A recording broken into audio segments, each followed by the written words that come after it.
start.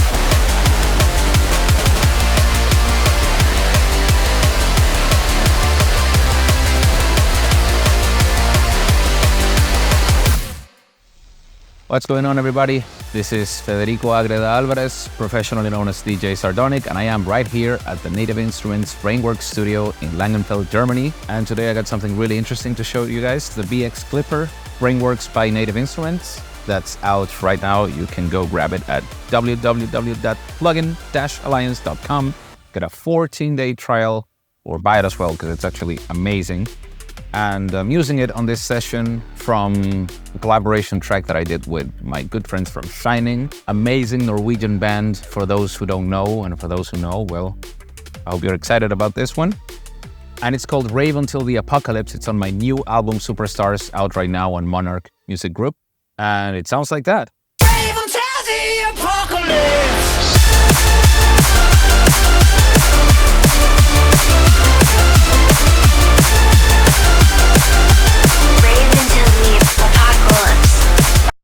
So, what's the plugin I'm going to show you right now? It's a Clipper. And Clipper is perfect for all things drum and bass, EDM, dubstep, rock and metal, which is everything that I work with, basically.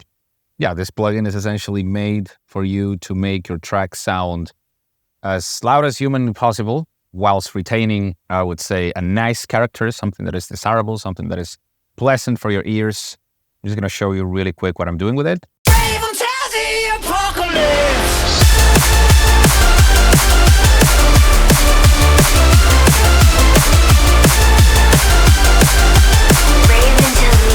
So one thing to keep in mind, this is not a digital clipper. It's an analog emulation of an op-amp that is found on several drum machines and several synthesizers for that matter, namely the TR-808. So it is not exactly based off that circuit, but it is very close to the way that circuit acts on any signal that you fit it through. We got two circuits right here, the FET and the Diode one. For mastering tasks, I like the FET a little better. In my experience, the FET seems to be a little bit subtler. And this is how it sounds like again. Rave until the apocalypse.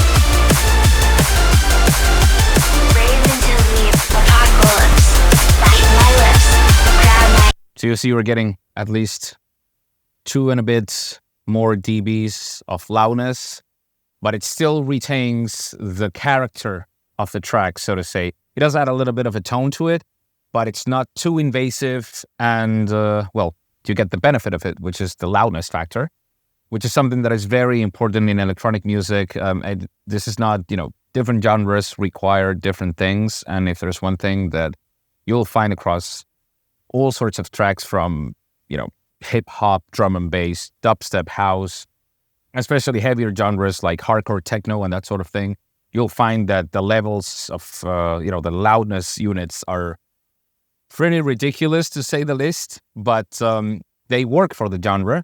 So whenever you want to deliver something for a client that is in this genre, plugins like these will definitely help you get there because, as I mentioned, it retains a nice character. It does not sound unpleasant to your ears, and it will make it loud and fat, which is what we want for this genre. It also works really well on single channels, as you'll hear on the vocal bus, for example. I used it a little bit, just to add a little bit more of character to it. Move your flesh. Shake your body, shake your bones. Expand your mind till the morning comes. Kiss the bottle all night long. Raise your glasses, pop and sniff. We'll rave until the apocalypse. So it's adding a little bit of harshness to the top end, especially, which is really good for this kind of track. It's something that the organ from Shining actually benefits from. His voice is very, very hard, and I love it. I love the tone that this is adding to it. I'm still using the FET circuit at this one, but if you go further and you try a different circuit, let's go on this little acid thing. I used a diode circuit. I think this is going to be perfect. So I had this really cool acid synth in the middle of a song, which admittedly I didn't want to. I wanted it to be a bit more dry, just something like sort of funny coming in there like that. So I did leave it on purpose like that. It's a bit bland, not too much. But when I put this thing on top of it, I mean, makes me wonder why I didn't do that in the first place. Let's see how that sounds like in the song. Rave until the apocalypse. Lasers light up in the whirlwind. Then out between the stars we transcend. Yeah. I wish I had done this before. It's perfect for synths. And, well, obviously it's not for every synth, but at least, very dry leads sort of things. Bass as well. It's very, very good on bass. And this takes me to a little project that I did here and just improvising as I got into the studio, which is a very, very cool way of showing how this works on 808 kicks, which, as we all know, is a very hot topic these days. They are so deceptively simple to make, but you can actually get the tone wrong if you don't really take care of it. So I did a little kick here using our trusty 3X oscillator from FL. You just open this right here. You can see how I did it, just shaping the envelope and then a little bit of pitch envelope to get that smack on it, and then just a sine wave. So you get something that resembles a bit of an 808 kick. But then when you add this guy to it, well, I even pushed it a little bit too much, so I'm going to go gentle on it in the beginning.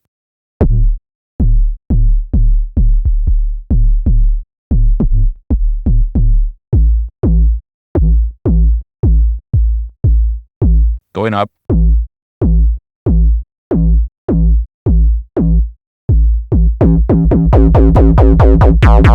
There you go. You probably heard that one before. And that's the really cool thing about this particular circuit. And, well, let's extend the sustain a little bit. Let's turn it into a bass line. See how that works.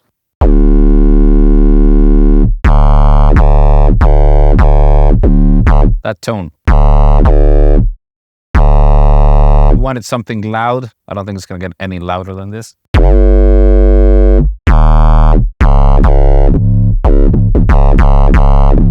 of course, depending on how hard I'm hitting the keys, you get a different tone because it's distorting it differently because it's different levels coming in. And basically, you can just hit record on the output of this one and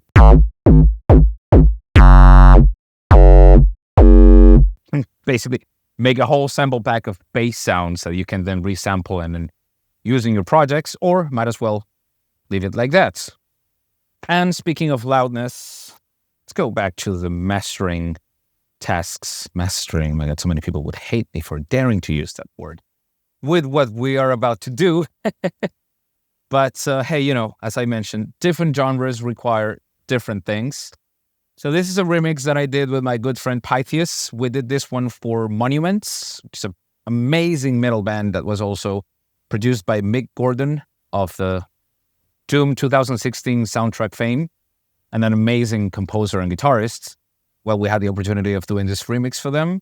I'm loading a pre-master of the remix. I threw in a bit of a mid-lift with the Knif Audio Soma, and then there's the clipper after that, and that's pretty much it. I mean, you're going to have a little bit of peak overshoot, but now I want us to only focus on the sound because, as you might have actually noticed, if you're working with these genres, a lot of dubstep tracks actually don't seem to care about this peak overshoot.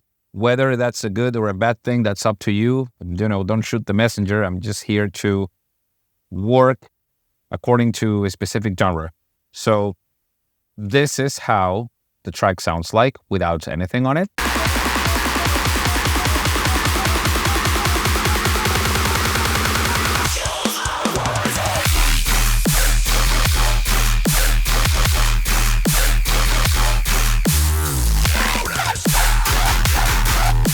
All right, so I'm gonna do a little bit of a mid lift here with the Knif Audio Soma.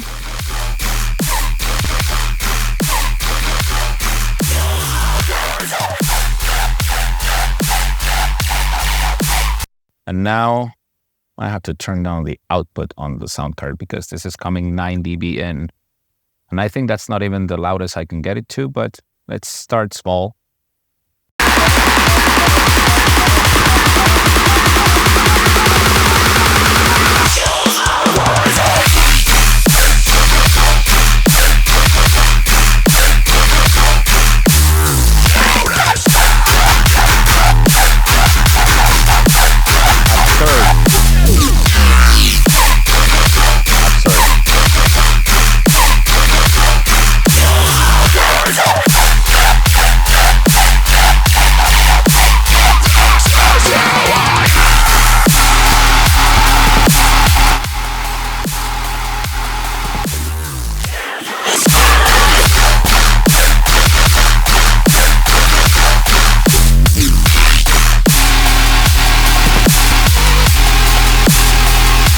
Well, as you can hear, you can go to pretty absurd levels with this one.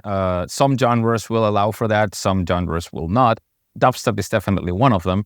And, well, let's see if I can drive this even further. Let's see how far we can get away with before it sounds... I mean, I already think it's too much, but let's see if we can push it a little bit more.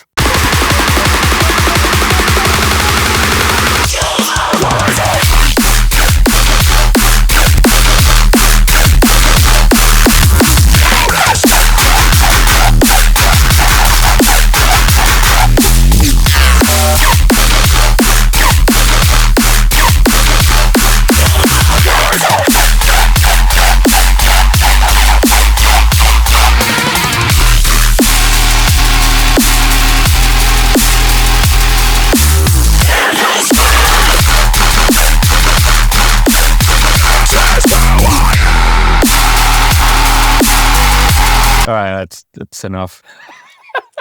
That's insane. I mean, I guess you could get away with that. I would personally pull it back a little bit more, but as I said, you know, the way you process different genres usually depends on, well, the general consensus. If everybody else is pushing it to those levels, then you will sadly have to sort of adapt to that.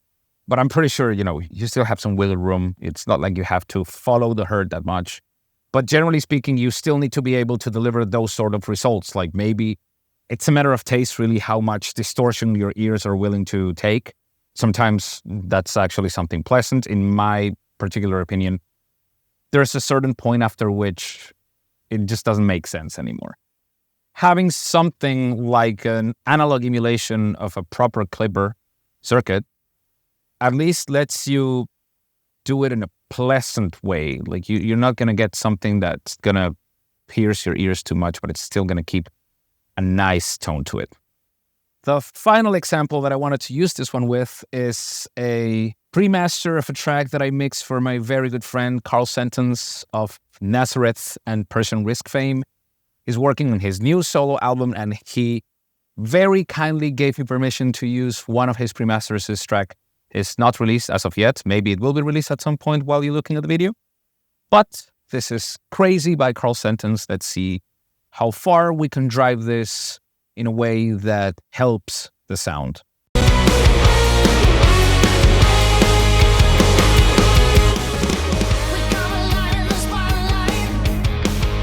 That seems like a massive change to me.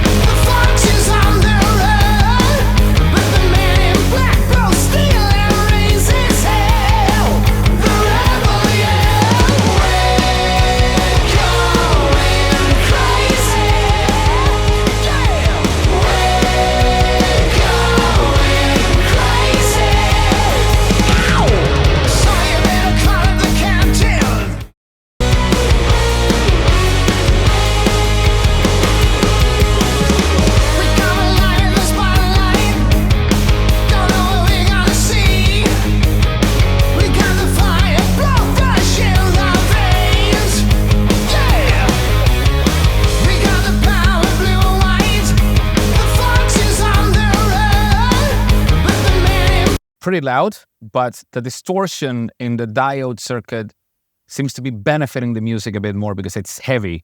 So it's adding a little bit of a nicer character to it. You can always dial it back a little bit if you want to, or you can go back to the FET circuit.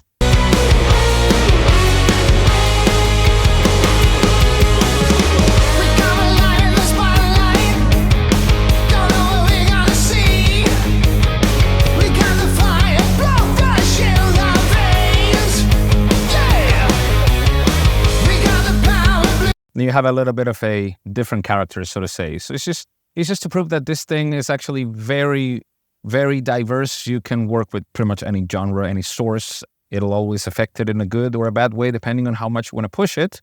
It's something that I've been using more and more in my project since the beta came out. I'm really glad that it's out there. So that's it for today's video. Thank you so much for watching. That was the BX Clipper, Brainworx by Native Instruments. Get your 14-day trial from plugin-alliance.com. Put it on your single tracks, put it on your master bus, put it on your drums, synths, vocals, everything. I'm sure you're gonna have a lot of opportunities to make great music with this amazing tool, and I'll see you next time.